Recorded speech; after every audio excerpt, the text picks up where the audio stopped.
The Jonesborough Soccer Association has announced a new partnership with the town of Jonesborough Parks and Rec Department and Sporting JC that will create an enhanced recreational soccer experience for local players from all across the region. And here to share with us more about this partnership is Chris Kudera. How you doing? Hey, I'm doing well, Chris. How are you doing? Good, good. So many moving parts here. 3 different organizations. How did this come about?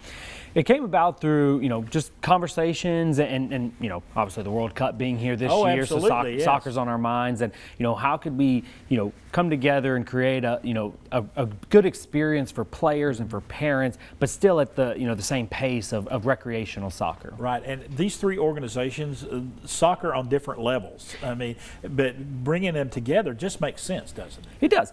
So the town of Jonesborough has traditionally partnered with, Jonesborough Soccer Association, and they kind of ran it from the outside, and the town just provided the fields. Now the town is more hands-on. We're involved. We're helping as much as we can. We still have that local board of directors that is, in the league. So those are parents, those are coaches, so they're providing input. And then Sporting JC coming in and providing high-level coaching for the players and for the coaches, because we believe if we can give more information, more resources to the coaches, even the parents, it'll create that better ecosystem, just in Jonesborough, but in the Tri-Cities as well. And I hope, I think soccer in America has gone through ups and downs, peaks and valleys. And we're on a peak right now because we have the World Cup here. This is the perfect time to strike while the iron is hot and get some more kids interested in the beautiful game, as they call it. It is a beautiful game. And like you said, the World Cup's here. The United States is playing well.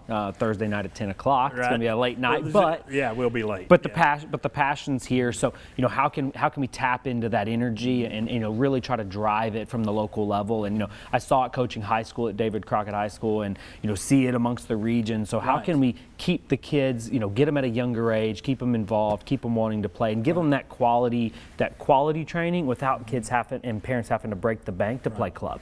And I think a lot of times your best athletes, when they're coming up through elementary grade school, tend to migrate toward other stick and ball sports. They do. And getting those best athletes, I think we're seeing that on the U.S. national team, having those top-notch athletes really, really makes a difference. It does. And starting in your local recreation sports, that's where you're going to grow those bonds, you're going to get those friendships. And that we want to keep that, but also give the kids an equal opportunity to get better. When they get into that older age group, you see a lot of retention problems because kids start to drop off because they've not had the quality coaching. Soccer's not as big here. There's not as many educated minds growing the game versus baseball or basketball. There's so many quality coaches. So how can we help these recreation coaches get the education they need to provide it and give it back to the kids? And that's what this is all about. When we take a look at what the Parks and Rec, when the season starts, same number of games, or maybe even more games.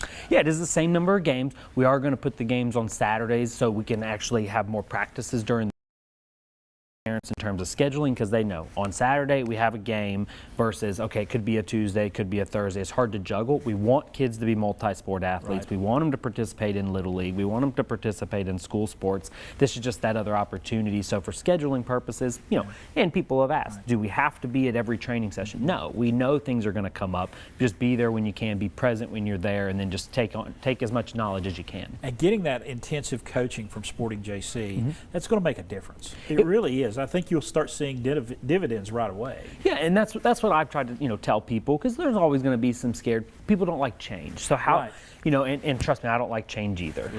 And now that I'm leading the change, it's a different. Sometimes change is needed. It is, and it's going to take time, but I'd say in a 2, maybe 3 year, you're going to see the bell curve of the talent's going to get better, the numbers will get stronger of people participating, because even at the middle school level, not just in Jonesborough, but in the region as a whole, the numbers are down. So how can we tap into that and keep them playing? Not just in soccer, it's all sports, but my passion is soccer, so I'll start there before trying to take on other sports. Chris Kudera, thanks for stopping by. Hey, thanks for having me. Folks, got this new youth soccer. This fall registration is coming up. We've got that information for you right there. New partnership is going to bring some much needed coaching to both the players and the coaches as well.